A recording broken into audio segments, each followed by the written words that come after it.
we're not looking at? I don't think y'all looking at Shakur all of his gifts, all of his experience. You know, we're talking about a Olympic silver medalist, and if you watch the Olympics, like you may say he was a gold medalist. Like Shakur he's very different. He's hard to hit. He's very hard working. In the past 4 or 5 years, I've seen nothing but complete focus out of him, and I think that that's what y'all missing. I think that y'all look at the dimples and y'all don't see how mean Shakur really is. Like he's very mean. He's very hard working. He's very strong, and he know how to win. You know, he got 7 siblings. When you're the oldest out of 7 siblings, you got to be tough and you got to know how to raise those younger ones coming up. So Shakur is tougher than what y'all think. He's more athletic than y'all think.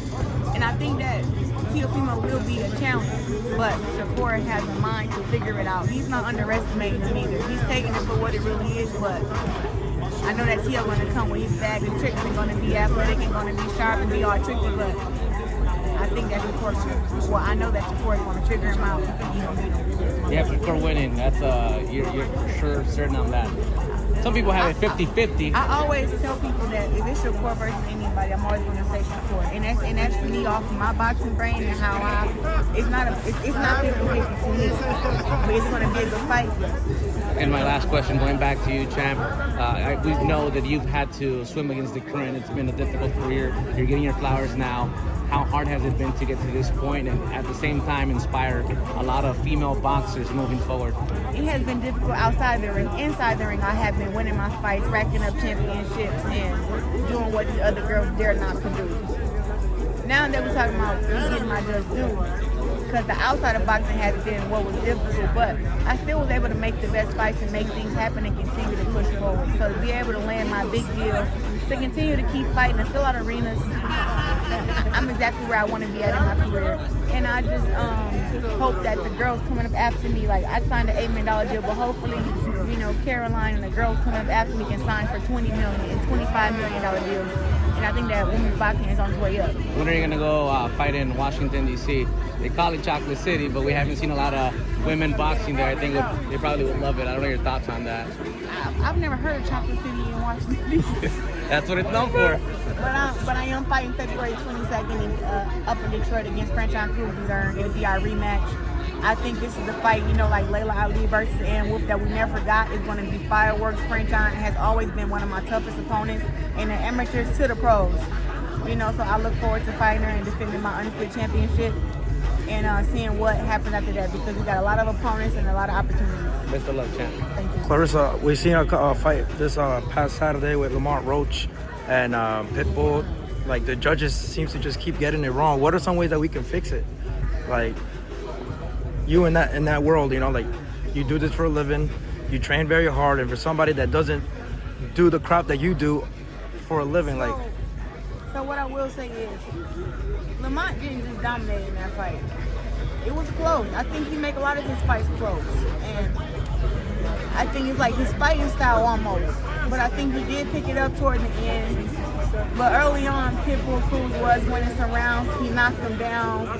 I mean, it wasn't an easy fight for Lamont. I like to see a rematch, but I can't like say that the judges got it completely wrong, if I'm being honest. Like, I have to go back and rewatch it, but it was a great fight. It was entertaining. You got two opposite styles, and I think that Lamont chose the wrong style of fighting early on in the fight. Like, yeah, you gotta get your respect, but you sitting there letting Pitbull load up on you, and we know, like, that's all Pitbull want to do. He want to load up his shots. He want to Mike Tyson you. He want to drop you, and Lamont fell right into that game plan. So I think that you gotta fight Pitbull different to get a decision, because it looks like to the judges, I feel like that it's a close fight, or either he's winning because he's dictating the pace, he's making you respond instead of you boxing when you want to, and he's like ring generalship and all that stuff. So I think Lamont did good. It was a really close fight, but I can't say that he just got ripped off. You know what I'm saying? In regards to Shakur, I know this is his moment, his big fight with Teofimo. Do you feel like Shakur winning this fight will open all the doors where he's calling the shots now, like a Crawford, right? He beat Canelo. Now he's a shot caller. Like what he says, you like basically fruition. Yeah. I think what Shakur says goes now. Okay. You know, but I still feel like we all need those defining fights in our career. Like Savannah Marshall was one of my defining fights. Christina Hammer, Hannah Gabriel, like those type of fights. And I think that with Shakur, I thought his last fight against what the guy's name was. Oh, Zepeda? William Zepeda? Yeah. That was a great fight. Defining fight for his career. He's fought against some great people, but it's all about this fight here, him stepping from weight class, him going against a Teofimo, is definitely going to add to his resume, and hopefully it's the fight to where he can start being able to be like Terrence and, you know, call the shots and stuff like that. But I feel like he called the shots now because he's the one who really wanted this fight to happen. I don't think T.O. was pushing for this fight at the beginning. Yeah, I also want to thank you. I've been knowing you for 8 years and you started like on the, you know, the early 2010s. How do you feel now that like the inspiration of all the women's trying to enter the market now in women's boxing? Yeah.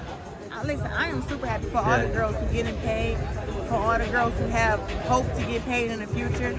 I'm hoping that I'm making a good blueprint for them to follow, and that they listening to me when I talk, and just taking my information in, because that's what I did. And I didn't really know what to do at the beginning. People may have said things, but they don't give you like a clear route on how to do it. They always tell you, oh, change your look, change how you talk, change how you walk, change how you trash talk. Like, they give you all this stuff. But it was like, if you do what everybody else did, how can you get different results? So I took a whole different route and was able to get a whole different type of deal. So I'm happy. You always been yourself. You never switched up. You're still the same person you are right now. That's the best way to be. You know, you in a sport where everybody wants you to be different and be like the last person or whoever they remember last. And it's like that doesn't work. Yeah, and we've seen other women from other sports that try to cross over to boxing. There was speculations of Ronda Rousey with Katie Taylor. They were rumored about that. Yeah, Katie hadn't heard nothing about it. Yeah, that was crazy. Yeah, what do you think about that? Like somebody like Ronda Rousey, which at her time, at her peak, she was like transcending her I think sport. It'll add to women's boxing, but we do got Holly Holm who fights for MVP, and she was a great UFC champion. And then now I think Chris Cyborg had also came over. But to have, you know, Ronda Rousey, who I believe is the trailblazer for the women's MMA, who set the tone over there, it'll be huge. But I don't know. I don't think she'd do well because boxing was not her thing, like arm bars and making you tap out was. So I don't think boxing is completely different. It's like apples and oranges. So I think Ronda can do it, but it takes some training though, especially going against Katie. Yeah, Katie's a dog. Yeah, she is. She got the grit in her. Last one, just a reflection overall for your 2025. I know the year's ending, so what's your take on this year for you? Like, what are some growths and some growths, I guess, coming into the new year, 2026? Man, what I take from this year is stay accord, you know what I'm saying? Don't let people distract you. My biggest thing that I learned this year is when you fully focus on yourself and focus on what you're trying to do, that's when you get the most accomplished. Like, don't focus on the haters. Don't even focus on people that's bigging you up for real. Like, you gotta focus on your thoughts and what you want to do.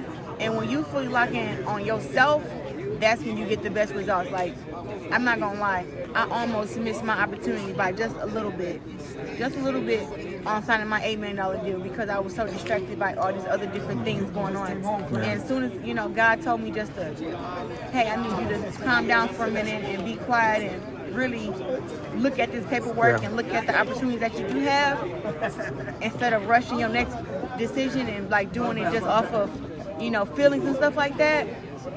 Man, once I did that and I quieted the noise and I really like just locked in, that's when my $8 million deal, opportunity came up and I didn't miss it. So I'm super grateful for that. Congratulations again and a happy new year if I don't see you and good luck in the fight. All right. Thank you.